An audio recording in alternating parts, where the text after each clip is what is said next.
बड़ी भाग्यशाली जमीनिया हो जहाँ होले हमनिया। बड़ी भाग्यशाली जमीनिया हो जहाँ होले हमनिया। हमने सुनी विष्णु जी आवे, हमने सुनी विष्णु जी आए। सतवा में लक्ष्मी रनियावा हो जहाँ होले हमनिया। सतवा में लक्ष्मी रनियावा हो जहाँ होले हमनिया। बड़ी भाग्यशाली जमीनिया हो जहाँ होले हमनिया।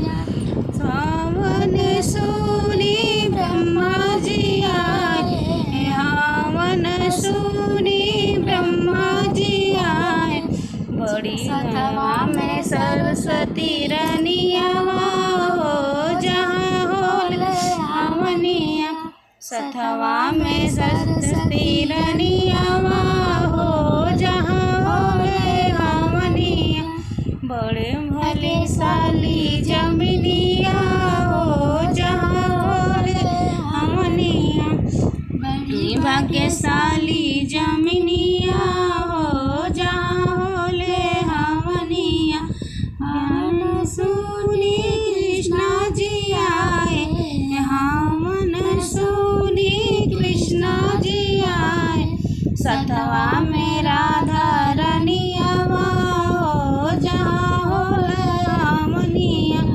सतवा में राधा रनियावा हो जहाँ होले हमनिया।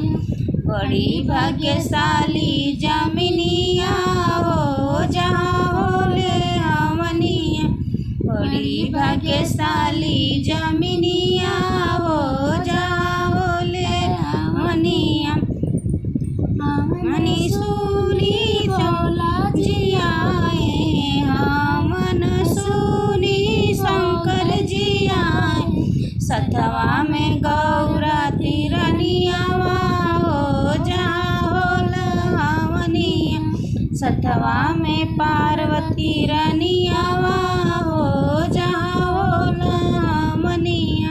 बड़ी भाग्यशाली जमीनिया हो जहाँ होले हमनिया। बड़ी भाग्यशाली जमीनिया हो जहाँ होले हमनिया। हमने सुनी राम जी आए, हमने सुनी राम जी आए। जहाँ में सीता रनियावा हो जहाँ होला हमनिया। सतवा में सीता रनियावा हो जहाँ होला हमनिया। बड़ी भाग्यशाली जमीनिया हो जहाँ होले हमनिया। हमने सुनी गंगा जी आए, हमने सुनी गंगा जी आए। सतवा में सरजू रनिया हो जहाँ होले हमनिया। सतवा में सरजू बहिनी